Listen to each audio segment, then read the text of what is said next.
So, Kim Wright here. I had ACDF surgery from C4 to C7 about 6 years ago now. It's crazy. Almost 6 years, right? August of 2020. I think so. Um, life's been life. Um, thank you all for your messages and your comments. I think I go through like ebbs and flows of people that follow the channel or have questions. And then I have some people that are a bit creepy and are like just I don't know, I guess fetishizing this content somehow. I don't know. Um, you guys ask a lot of really good questions. And it's also interesting how some of you have found me and are just making sure that I'm okay. So I do appreciate that. Um, I've just been living.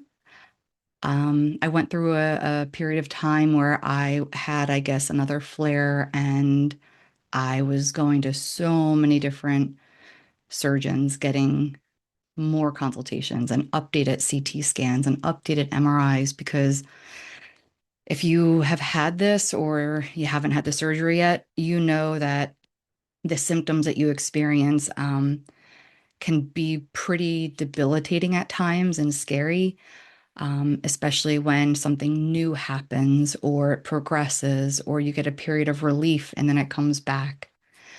And you don't know what is a fluke, what is something to pay attention to, things like that. And that's where I was for a while.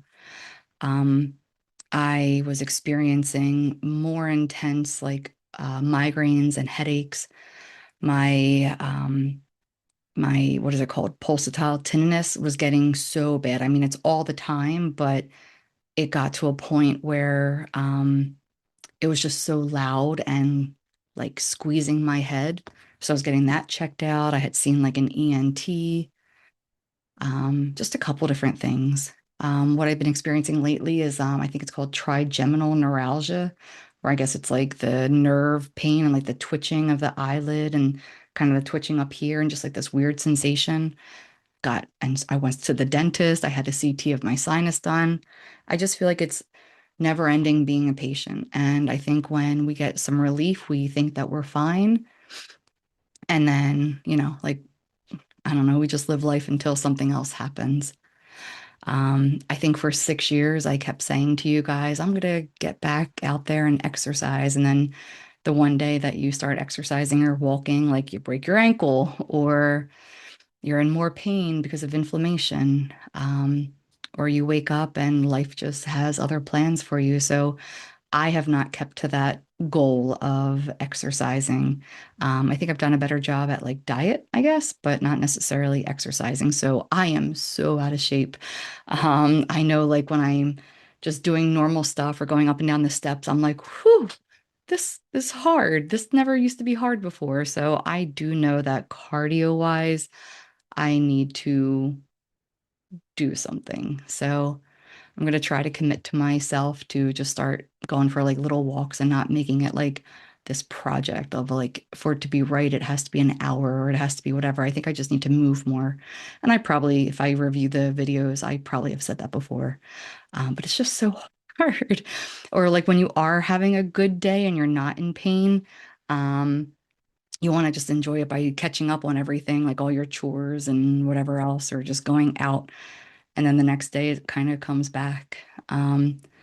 So anyway, I know that you all have a lot of questions, and I think it's because I made so many videos that whatever video it was that you watched, you probably asked questions that have been answered in other spots. So I always don't, I don't often know like if I should reply specifically to that or if your plan is to just go and review other videos. But regardless, this is not to diagnose or give recommendations medically. It's just my own journey, which is so bizarre because when I started this like 6 years ago, I was asking about anybody that has had any longitudinal information or people my age that had ACDF from C4 to 7 done, and it was like nobody.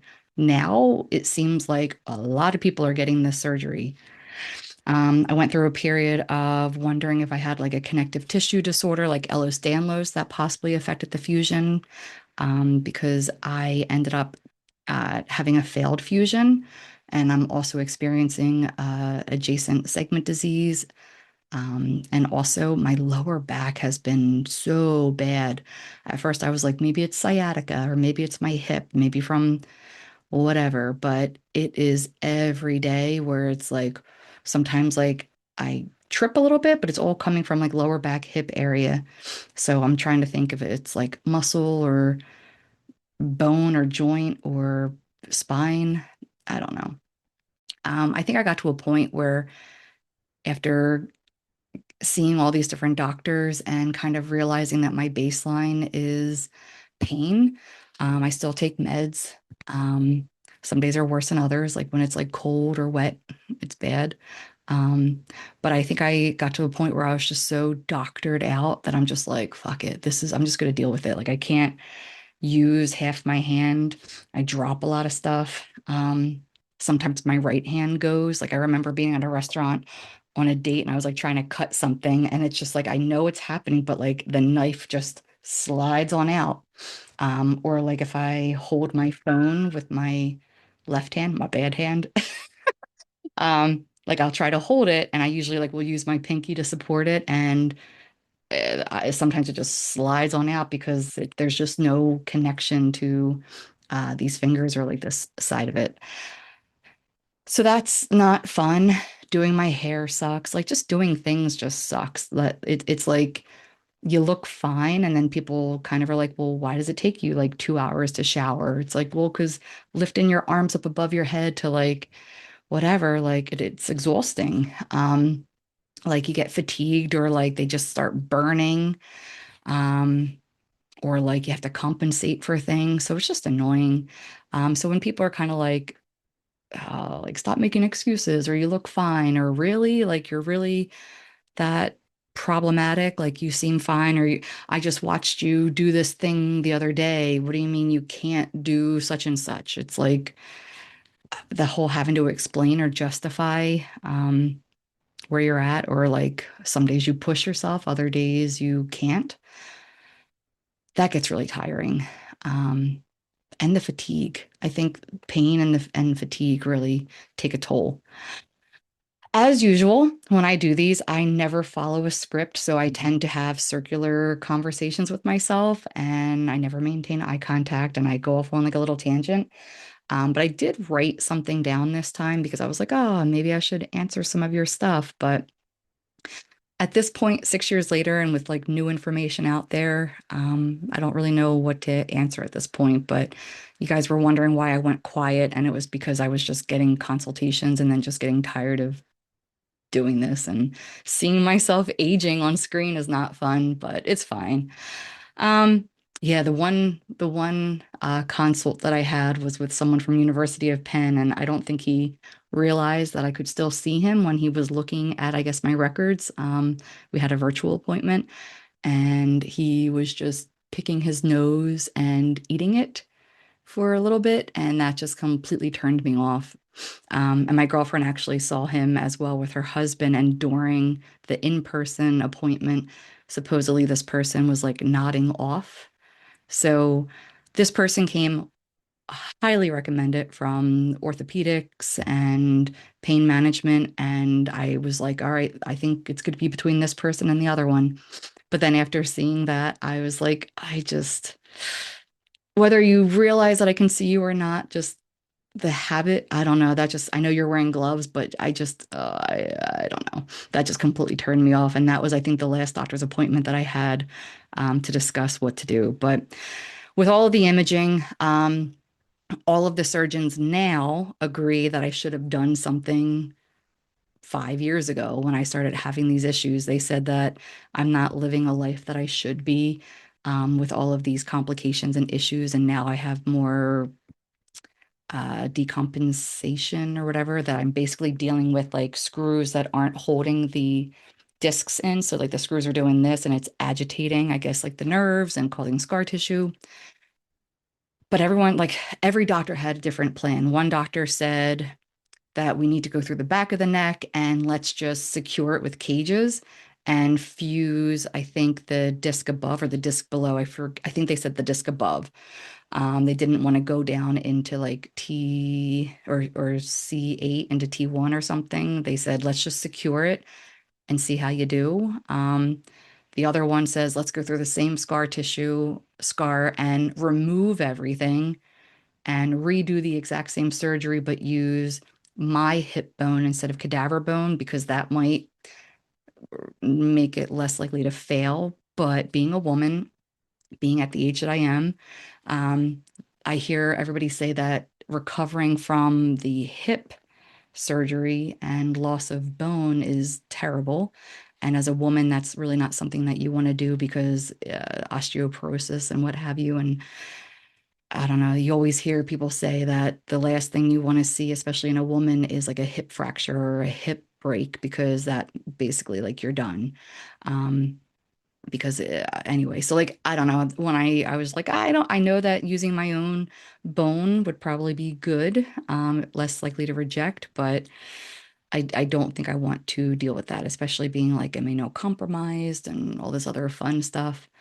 I did like the idea of not adding more, just redoing what I had done since I did well in the beginning, um, instead of like fusing more levels. But that was the doctor that was picking his nose during my appointment. Um, then I had another doctor who suggested that we go through the back of the neck. Like the one that originally wanted to go through the back of the neck said it's like laparoscopically, just like putting some cages in to attach like the discs instead of like fusing. But then we would have to fuse the disc above. Um, but the other one talks about like cutting the whole thing down and just doing it the more of a major surgery. Um, I again continue to ask about like disc replacement, and I keep getting told no, for the levels that I have and the complications that I have, that the discs are not that good. And now there's studies coming out showing failure rate with those as well. Insurance doesn't likely cover them in the US. So I know a lot of people were saying, like, get a disc replacement, it's better, and blah, blah, blah. But I don't know. I think if you can avoid the surgery regardless, avoid it. But I know with my issue, I couldn't avoid it, um, which sucks. But so those were the suggestions, and they all said that I should have had something done, some revision done years ago, in hopes that the quality of my life could have been better versus what I've been dealing with, which is the pain, the dysfunction, the neuropathy, the headaches, and everything else. But I always counter it with, but complications of surgery and like I don't know, I'm just scared. So I've learned to just tolerate it until I can't, which has been the theme of all of my videos. Yeah. So I'm still doing pain meds. I take sometimes methocarbamol, which is a muscle relaxer. I sometimes take an NSAID as an anti-inflammatory, which I really like, but I know you're not supposed to take NSAIDs. It's called diflucanac, diflunac. I don't know. Um, but I have realized that the inflammation is probably the thing that's really affecting me. So when I do take that, it feels better. Because before taking the NSAID, I was relying on like Lyrica, which I take every day, which is a nerve pain medicine. And then I would take like hydrocodone, which is, I think, Vicodin, which is an opiate. But I have found that the NSAID, the anti-inflammatory, actually seem to help better, especially with some of like the neck pain, more so than the other stuff. But I just know that you don't want to take those too often. So those are the meds. It's the muscle relaxer sometimes. It's the Lyrica 2 to 3 times a day, the opiate as needed, the NSAID as needed. Um, yeah. I also, people were saying like I should do like stem cell treatment and things like that, but I don't know if I'm a candidate. And like I said, at this point, advocating for myself and seeking out more doctors and explaining the thing and getting multiple opinions is just, it's been pretty overwhelming. So that's pretty much it. I don't know. I don't know where to go with this. I know that people were just kind of saying, like, how am I? And am I still considering getting this another surgery done? Right now, the answer is no. I'm going to continue to hold out as long as possible before I get another one done, just because I'm scared. So all of the symptoms that I have and the quality of life that I have, it's not as great as it could be, maybe, but I'm just scared of what it could be. Um, but yeah, does it limit me with things? Like, yeah, it limits like I would love to skydive again. I would love to horseback ride. I would love certain adult activities that I'm hesitant to do. I would love to fight again. I would love to work out and not worry about things. Even like going out for like a night of dancing, especially if I'm like wearing heels, like just that spinal compression and just like that movement, I end up like needing a couple days to recover because I end up with like pretty bad headache and just neck pain. And it's just so weird how like one thing affects the other. Um, so yeah, so I consider it, but right now I'm at a point where I'm just not comfortable with it. Um, so yeah, I've just learned to tolerate this hand not working and being in pain or being cold or just whatever, um, which is frustrating at times. This one comes and goes, but I don't know. I don't know. So yeah, so some of the questions were, am I considering surgery? No, not right now. Um, what doctors have I seen? I've seen neurosurgeons, orthopedic surgeons, and none of them were in agreement, other than I should have gotten some revision before. But it's interesting if you watch the other videos, a lot of the doctors were like, don't do another surgery, hold out. And I'm just like, ah. There was this one neurologist that I saw. She was pretty blunt with me. She was Asian, so I guess that's part of it. But she was just like, sometimes when you keep going to doctors and you like are complaining, even if their original answer was like, no, we don't recommend this, that if you keep going to them, they say, yeah, we should just do this because not like the client's always right kind of thing, but it's like, I don't know. I guess sometimes they just say, sure. So that got in my head. So I was like, I don't want to be the one that directs what I do or don't do, especially if there's not like a consensus with different interpretation of what's going on. Um, what else? What does it's up to me actually feel like in real life? I don't I don't know what that question was. I forget who asked it, but it was like when the doctors leave it up to you to figure out like what to do, um, how do you just like come up with an answer? That's a tough one for me, I guess, to reply to because it's just like I don't know, like that's a really personal thing that I think you and your support system have to come up with. Um, Yeah, just going through some of these questions that I wrote down, but a lot of it was just like you all seem to be experiencing the same thing where it's like people just don't understand this living in between doing something, not doing something. If you had this surgery done or something else, like there's something real with regards to like health anxiety or even like medical PTSD.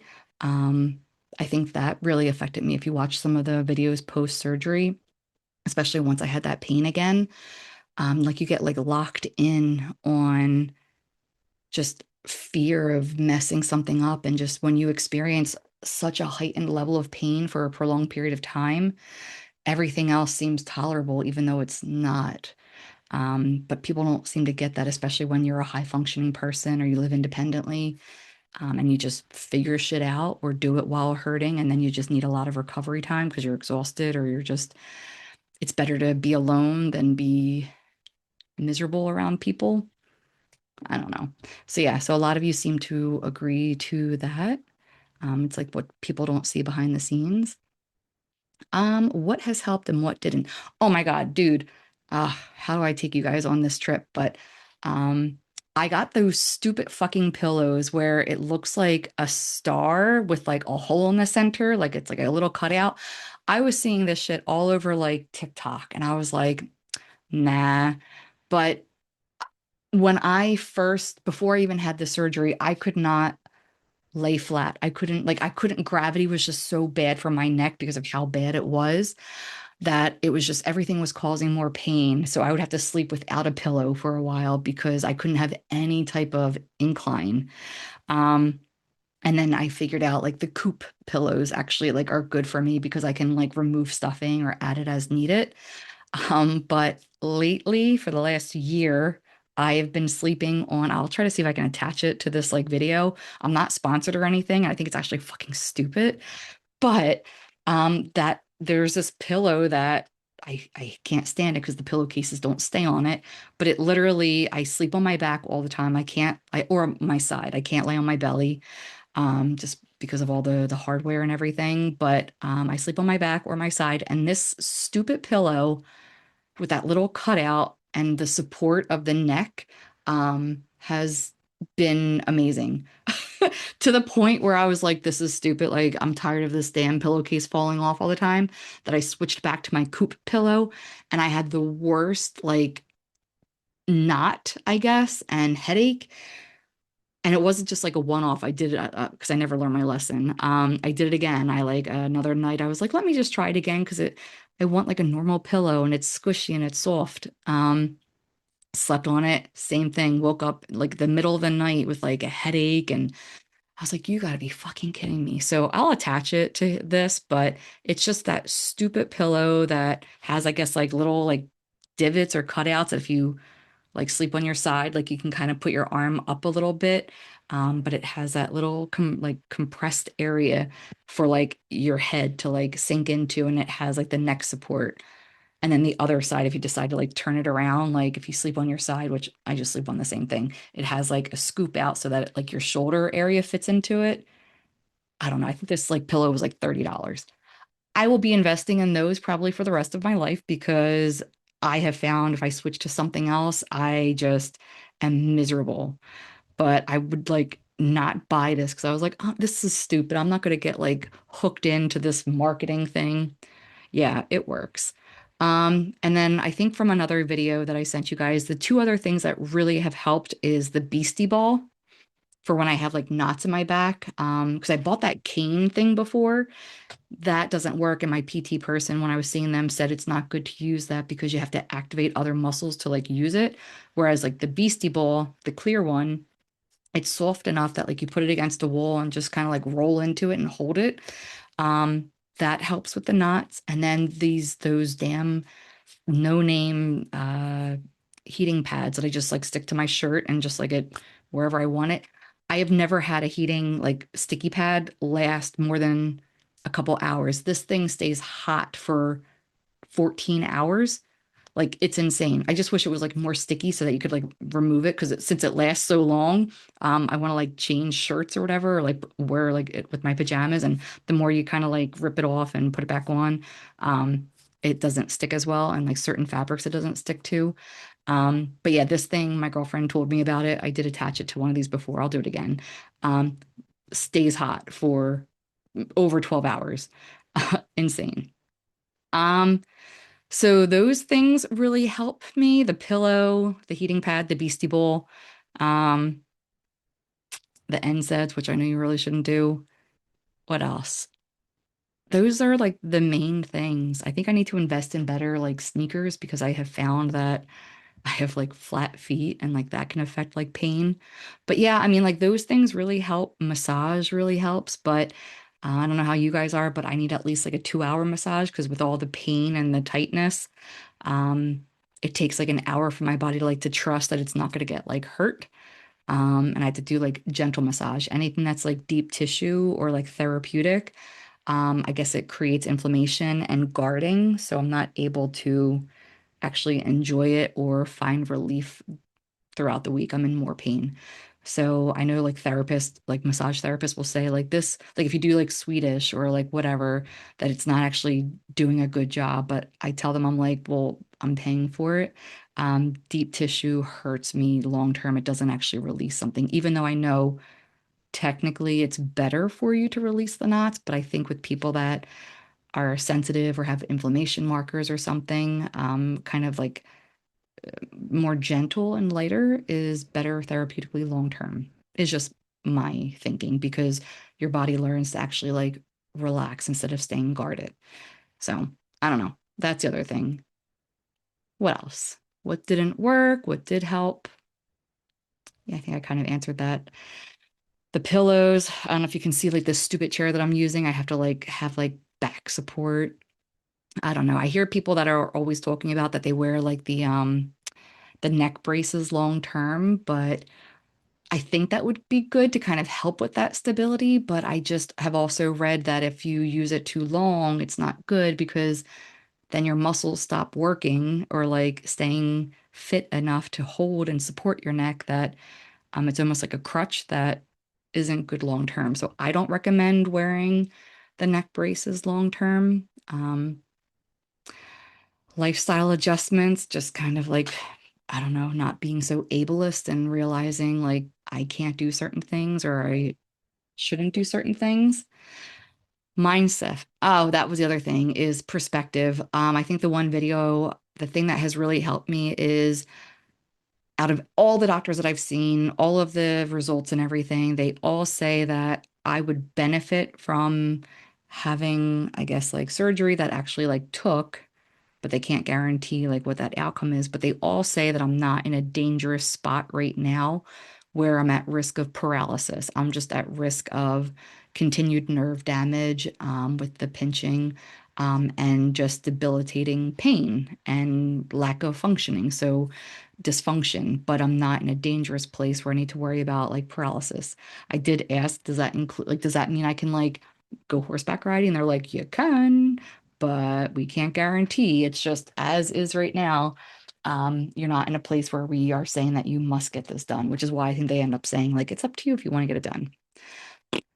So I think the mindset of just it might be debilitating, but it's not dangerous helps kind of quell my medical anxiety because that can just spin. If you know, you know, and it's horrible. What else? Treatment. Nope, nope, nope. I answered that. Yeah, I think I answered a lot of these things. What a lot of you are like, if I could go back, would I have done it? And I think I didn't really have a choice. I think I had to have it done. I think I had to get some support in my neck done, but I don't think, I mean, it's already over. Like, what does the whole like trying to figure out if I should have done it or not? It's already done. But I guess for the people that haven't had it done and you're looking at this video, kind of like I was searching 6 or 7 years ago, I think it's just at your own risk and recognize what all the complications might be. But there are a lot of people that I'm learning from this channel that ended up getting the surgery done and they're doing okay. Um, I think it really just depends on like your own health and well-being and just age. I don't know. I know another person that had this done and they didn't even wear a neck brace and they're doing great, knock on wood. I just wasn't so lucky. Um, so yeah, you kind of have to figure that out for yourself. I guess compare what your day-to-day is like and um, kind of go from there. But like I said, I don't really think I had a choice and I don't think it's worth really rehashing if I should have gotten it done. Um, yeah. There's that. I just wish I had a better diet plan before and during because I think if you guys saw, like, I didn't really eat the best, and I think pain makes you not really hungry. So I think that affected some things. So I wish like my recovery plan was like tighter. Um, what's improved? What fluctuates everything? What's unresolved? The same stuff if I need to get it done or not. Yeah. I feel I'm going through all these questions. And I really think I've answered them either in previous videos or I don't know. Yeah, I think that's pretty much it. So, how has this changed me? I definitely think my bandwidth is a lot smaller.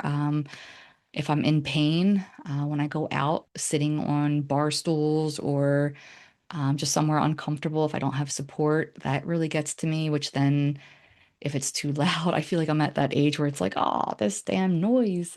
Um, but I do notice that I get a little bit more testy, and agitated and fatigued quicker. So like when I used to go out at 10 p.m. and stay out till 3 or whatever, now I'm like, it's 10. I want to go home and get my pajamas on and be comfortable. Um, the one thing I do notice though is sitting sucks. So I sit all day long because of my job, and then when I'm done, I need to like go sit on my couch and just like decompress, but I'm finding that this sitting really is not good, especially for like my lower back. So if you have the ability to like use like a little walking treadmill thing or something while you're working, do that. I think it's just about movement and keeping things oiled is going to be good for you. So I do recommend that if you can. I think the other thing with the mindset is you're not looking to do everything perfect and to get back to what it used to be. But I think post surgery, meeting your body where it's at, and recognizing what you are capable of doing versus able to do is a big thing to differentiate for yourself. I can't say that word right now. But don't push it. I think when you have a good day, you have to recognize that you're still recovering or you're still not solid at times, but you don't want to get into a place of complacency. I have been there and it's really hard to get out of. I think the other thing is maybe seeing a therapist because depression really will kick in, especially if you have chronic pain or dysfunction and you're trying to figure out like how to acclimate to the new you. I think having somebody to bounce it off of that can just hold space for you without trying to always fix it, can be helpful because when you get into a dark place, it's really easy to feel suicidal or to just say, what's the point? Or to have learned helplessness. Been there, I get it. Um, and when you're in like that level of pain that is invisible to everybody else, unless you're actually like making noise and crying and like when you're just tolerating it quietly while functioning, but it's exhausting and it's every day. Like I really think having somebody that is in your corner that you don't feel like, I don't know, you're a bother to, I think is important to have. And this community, I think, is really good to have because other people that get it, that are there or have been there, they get it. And sometimes just having that validation of, yeah, you're not making it up, you're not being extra, you're not being dramatic, I think is so important because it's so easy to suffer in silence and to get into your head. And yeah, nobody wants that. And if that's where you're at, I'm really sorry.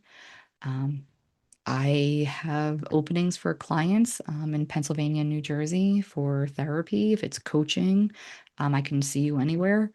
Um, but I get it. And we might not have the answers or the fix to things. So some people might be like, well, what's the point talking about it if it's not going to fix anything or like it's not going to solve the problem or make my pain go away? It's like, because sometimes there's more than just the physical pain. Sometimes there's the emotional pain or the trauma of what you're going through that you need to process. So please keep that in mind and reach out for help. So yeah, I'm going to end it here because I have to hop on my next call. But I know that you guys have asked about me doing like a live or something, but it seems like whenever I hop on for a live, by the time somebody pops on, I have to hop off. So I wanted to make this video just as another like, hey, I'm here. I'm doing the same old, same old.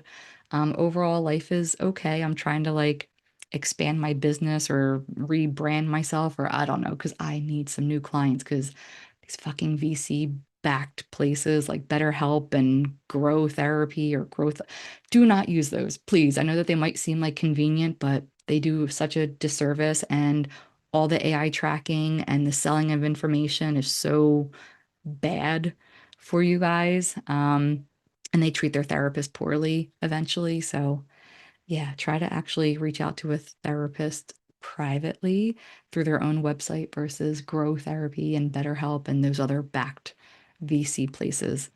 Um, but anyway, I have to hop off. I hope seeing my face, everything kind of is like the same old, same old. Um, but overall, we all can complain, but overall it's okay. Um, as always, send me questions, comments, concerns, feedback, and I'll do my best to answer them. I'll try to hop on and do a live, but like I said, I don't like seeing myself on screen. So, on that note, from my house to yours, have a good day. Be good, be well, be kind, and I'll talk to you soon.